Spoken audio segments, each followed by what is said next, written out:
Assalamualaikum warahmatullahi wabarakatuh. Yang saya hormati Ibu Sri Sami Asih MKes selaku dosen mata kuliah pengantar ilmu pendidikan. Perkenalkan, nama saya Fahrul Alvin Pratama dengan NIM 2501050327, nomor presensi 12. Di sini saya akan mengemukakan soal di UTS yang pertama, yaitu ilmu dan konsep pendidikan. Nah, sebagai bidang keilmuan, ilmu adalah pengetahuan yang telah diuji kebenarannya dan membahas tentang hal-hal yang dapat diamati atau observable. Lalu konsep dasar pendidikan sendiri merupakan landasan utama untuk membangun sistem pendidikan sesuai dengan hasil yang diinginkan dan terus berlangsung tanpa terputus. Nah, konsep-konsep ini menjadikan panduan dan acuan dalam membuat tujuan pendidikan, merancang kurikulum, memilih metode pembelajaran, dan menilai hasil pembelajaran. Lalu yang selanjutnya, filsafat manusia dan filsafat pendidikan. Filsafat manusia di sini adalah cabang filsafat yang membahas hakikat dan keberadaan manusia secara langsung. Filsafat manusia di sini memberikan wawasan mendalam tentang eksistensi manusia, seperti makna hidup dan tantangan yang dihadapi oleh individu dalam dunia yang terus berubah. Nah, filsafat manusia di sini membantu kita untuk hidup dengan pemahaman yang lebih dalam tentang diri kita sendiri dan hubungan kita dengan dunia luar atau dunia di sekitar kita. Filsafat pendidikan juga bisa didefinisikan sebagai kaidah filosofis dalam pendidikan yang menggambarkan aspek-aspek pelaksanaan falsafah umum dan menitik beratkan pada pelaksanaan prinsip-prinsip dan kepercayaan yang menjadi dasar dari filsafat umum dalam upaya memecahkan persoalan-persoalan pendidikan secara praktis. Berikutnya yaitu landasan pendidikan. Landasan pendidikan di sini merupakan prinsip dasar yang menjadi fondasi dalam menjalankan proses pendidikan. Nah, landasan ini memberikan arah dan tujuan yang jelas bagi sistem pendidikan agar berjalan secara efektif dan sesuai dengan nilai-nilai yang ada di masyarakat. Beberapa komponen penting dari landasan pendidikan seperti aspek filosofis yang menentukan nilai dan tujuan pendidikan, lalu aspek yuridis yang sebagai aturan hukum mengatur pelaksanaan pendidikan, serta aspek psikologis yang memperhatikan kebutuhan dan perkembangan peserta didik. Nah, keseluruhan aspek ini membantu menjamin bahwa kegiatan pendidikan tidak hanya bersifat teoretis tapi juga relevan dan bermanfaat. Lalu yang selanjutnya yaitu asas-asas nasional dan pendidikan foral.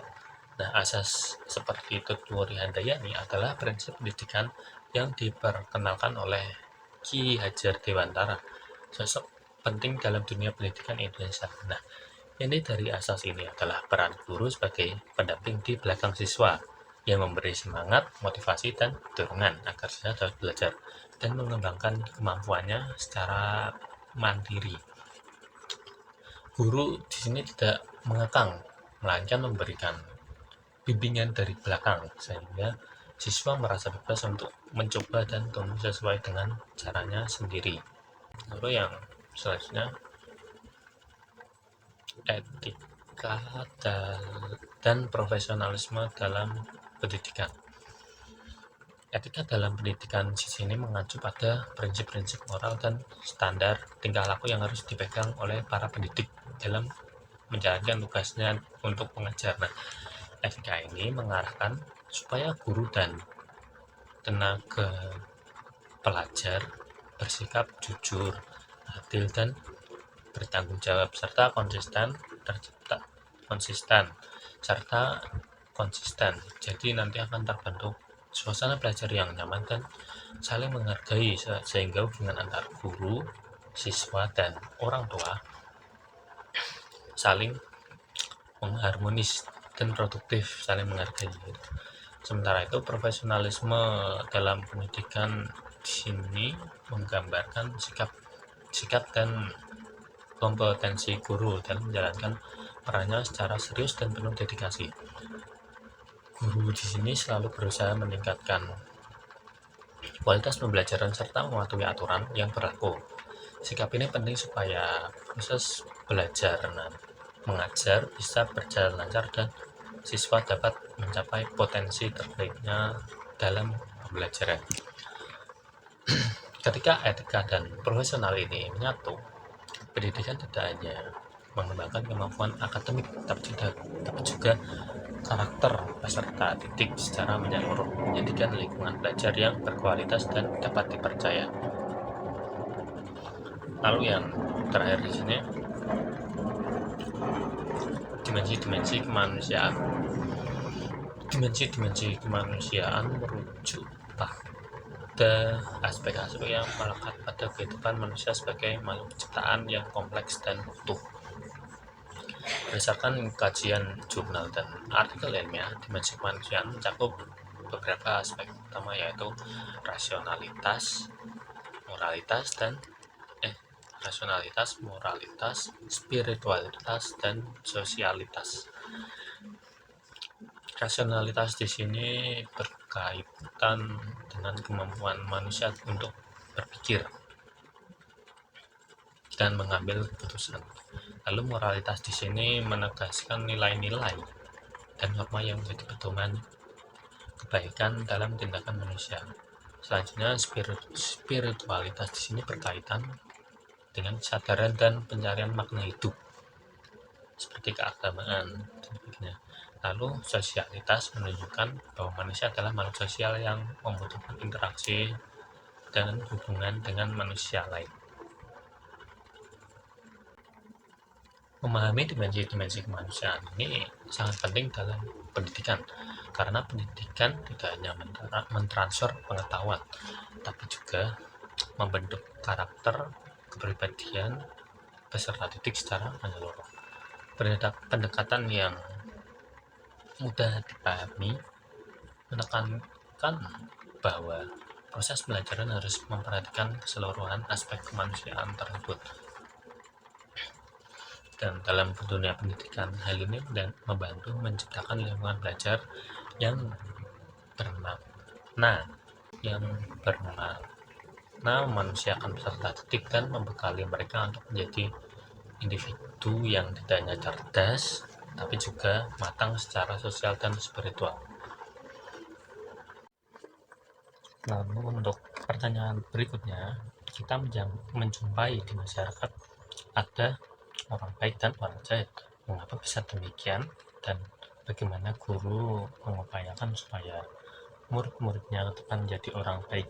Nah, dalam kehidupan bermasyarakat, kita memang selalu menemui adanya orang baik dan orang jahat, yang pada hampir seluruh masyarakat Indonesia atau yang berpendidikan di sini sudah mengambil pendidikan sejak kecil, baik dari orang tua maupun dari guru dan sekolah.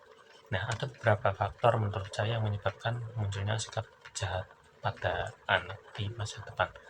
Yang pertama yaitu orang tua yang memberikan pengaruh buruk kepada anak, seperti tidak memberikan nasihat ketika berbuat salah dan sebagainya. Lalu yang kedua di sini adalah faktor lingkungan. Nah, lingkungan dari sekitar teman-teman dari siswa ini juga bisa mempengaruhi. Dan yang ketiga di sini, tidak bersekolah juga bisa mempengaruhi baik atau buruknya seseorang, karena apabila dirinya tidak bersekolah maka tidak akan bisa memahami tentang norma-norma yang ada di lingkungan sosial atau bahkan aturan-aturan hukum di Indonesia. Lalu sedangkan orang yang baik biasanya memiliki kehidupan yang harmonis semenjak dirinya kecil. Lalu orang baik juga memiliki kesadaran sosial yang kuat dan mematuhi norma-norma sosial yang diakibatkan motivasi untuk tidak mau menjadi orang jahat. Nah, upaya saya dalam mendidik anak-anak murid saya di masa depan yaitu dengan mengedukasi mereka untuk berbuat baik dan menerapkan pemikiran apabila kita berbuat jahat, maka hasilnya yang akan kita dapatkan juga perbuatan jahat kembali lagi. Dan apabila kita berbuat baik, maka perbuatan baik tersebut juga bisa terbalik dengan diri kita. Nah, contohnya di sini kalau kita berbuat jahat seperti mencuri, lalu kan nantinya kita akan ditangkap oleh polisi. Nah, hal cerita tersebut membuat murid-murid, anak-anak murid-murid merasa takut untuk berbuat jahat. Nah, sedangkan contoh lainnya apabila kita berbuat baik seperti membantu ibu membersihkan rumah, nantinya kita kemungkinan akan diberi uang untuk kita jajan. Nah, hal ini kan bisa memotivasi anak-anak untuk berbuat baik kepada orang tua. Nah, tidak lupa juga saya akan mengingatkan orang tua para murid yang perlu memberikan ajaran yang baik ketika ada di lingkungan rumah. Jadi tidak hanya guru saja yang berperan dalam membentuk karakteristik anak, tapi juga orang tua lah yang memiliki peran paling penting bagi anak di masa depan. Lalu yang pertanyaan selanjutnya, nah, peristiwa yang sedang viral di dunia pendidikan saat ini adalah di SMA Negeri 1 Cimarga. Seorang siswa ketahuan melanggar aturan, yaitu merokok di sekolah dan ditampar oleh kepala sekolah. Nah, tanggapan saya mengenai hal ini, menurut saya pribadi, peristiwa ini adalah hal yang sangatlah salah. Bagaimana mungkin kepala sekolah yang mengingatkan hal baik justru malah dilengsarkan, dan bagaimana mungkin para siswa justru malah mendukung temannya yang melakukan kesalahan tersebut.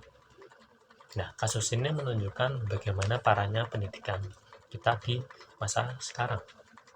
Namun, kesalahan paling besar di sini yaitu disebabkan oleh orang tuanya yang justru malah membela anaknya yang salah, yaitu merokok di sekolah.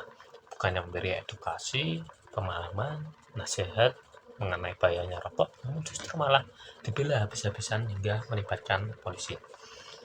Oh, dan selanjutnya menanggapi mengenai siswa-siswa yang justru solidaritas melakukan mogok sekolah.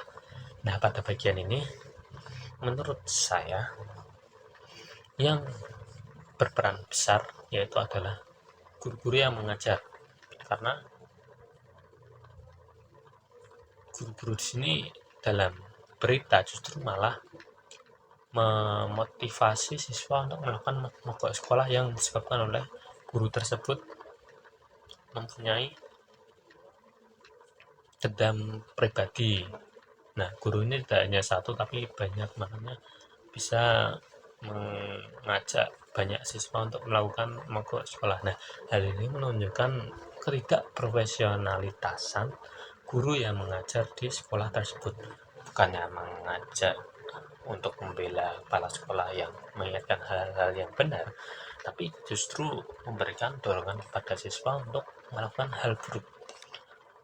Nah, maka dari itu sebelumnya saya bilang bahwa hal ini menandakan parahnya kondisi pendidikan di Indonesia saat ini.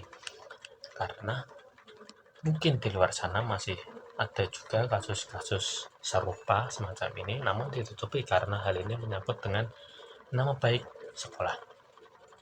Lalu solusi yang dapat diambil dari peristiwa ini yaitu mulai dari orang tua murid yang harusnya memberikan edukasi dan mendisiplinkan siswa mengenai bahaya rokok, dibarengi dengan kepala sekolah yang ikut juga mendisiplinkan siswa tersebut dengan memberikan nasihat baik-baik tanpa harus dalam jalur kekerasan.